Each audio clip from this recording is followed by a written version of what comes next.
नमस्कार शेतकरी मित्रांनो। तर 2023च्या खरीप हंगामासाठी राज्य सरकारने सोयाबीन आणि कापूस उत्पादक शेतकऱ्यांना आर्थिक संकटातून सावरण्यासाठी प्रति हेक्टर 5,000 रुपये आर्थिक मदतीची घोषणा केलेली आहे। मान्सून उशिरा पोहोचणे, त्यानंतर पावसाच्या अनियमिततेमुळे पीक उत्पादनामध्ये मोठा शेतकरी बांधवांना फटका बसला। यामुळे शेतकऱ्यांना बाजारात योग्य भावही मिळाला नाही आणि त्यांच्या आर्थिक परिस्थितीवर याचा मोठा परिणामही झाला। अशा परिस्थितीत आता या योजनेद्वारे शेतकऱ्यांना आधार देण्याचा सरकारचा हेतू आहे। मात्र या योजनेत सहभागी होण्यासाठी ई पीक नोंदणी अनिवार्य असल्याने अनेक शेतकरी बांधवांना या योजनेचा लाभही घेता आलेला नाही। राज्यातील बऱ्याच शेतकऱ्यांनी ई पीक नोंदणी केली नसल्यामुळे त्यांना या योजनेतून वगळण्यात आले। नागपूर येथे हिवाळी अधिवेशनात रिसोड मतदारसंघाचे आमदार अमित जनक यांनी हा मुद्दा विधानसभेत मांडला। त्यांनी स्पष्टपणे विचारलं की ई पीक नोंदणी न केलेल्या शेतकऱ्यांना आर्थिक मदत मिळणार का?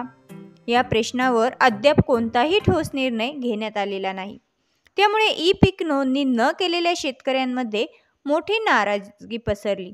त्यांना वाटते की नैसर्गिक आपत्तींमुळे झालेलं नुकसान हे सर्वच शेतकऱ्यांचं आहे। मग नोंदणी असो वा नसो, सर्वांना मदत ही मिळायलाच हवी। त्याचबरोबर माहितीनुसार हे अनुदान शेतकऱ्यांना मिळण्यास सुरुवातही झाली आहे। तर शेतकरी मित्रांनो, सप्टेंबर 2024 मध्ये गावनिहाय यादी तयार करण्यात आली, ज्यामध्ये फक्त ई पीक नोंदणी केलेल्या शेतकऱ्यांची नावे होती। आता ई पीक नोंदणी न केलेल्या शेतकऱ्यांना या यादीत समाविष्ट करण्यात आलं नाही। त्यामुळे त्यांच्या आर्थिक मदतीचा प्रश्न हा अनुत्तरित राहिला। निवडणूक आचारसंहितेमुळे काही शेतकऱ्यांची नावे ही दुसऱ्या यादीत समाविष्ट करण्याचे सांगण्यात आले। मात्र ही दुसरी यादी अद्यापही जाहीर झाली नाही। त्यामुळे या प्रक्रियेमुळे शेतकऱ्यांमध्ये अस्वस्थता वाढली आहे। तर राज्यातील जिल्ह्यातील सुमारे 3,000 शेतकऱ्यांना या योजनेचा लाभ मिळण्याची अपेक्षा होती, परंतु ई पीक नोंदणी न झाल्यामुळे त्यांची नावे वगळण्यात आली।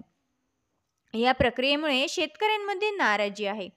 शेतकऱ्यांनी अनेकदा त्यांच्या समस्याही मांडल्या, परंतु त्यावर अद्याप कोणताही तोडगा निघालेला नाही। यामुळे शेतकरी सरकारकडून ठोस उत्तराची आणि मदतीची प्रतीक्षा करत आहे। आता रिसोडचे आमदार अमित जनक यांनी हिवाळी अधिवेशनात शेतकऱ्यांच्या समस्यांवर आवाज उठवला। त्यांनी सरकारला विचारले की ई पीक नोंदणी नसलेल्या शेतकऱ्यांना मदत मिळणार का? तर त्यावर अद्यापही शेतकऱ्यांच्या भविष्याशी जोडलेला असून त्यावर त्वरित निर्णय घेण्याची गरज आहे। जर हा निर्णय लवकर घेतला गेला नाही तर शेतकऱ्यांवरील संकट हे अगदी गडद होऊ शकते। तर राज्य सरकारने आर्थिक मदतीची घोषणा केली असली तरी अंमलबजावणीत अनेक अडचणी आल्या।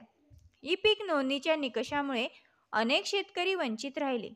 या योजनेचा लाभ हा सर्व शेतकऱ्यांना मिळावा यासाठी सरकारने लवकर ठोस पावले उचलणे गरजेचे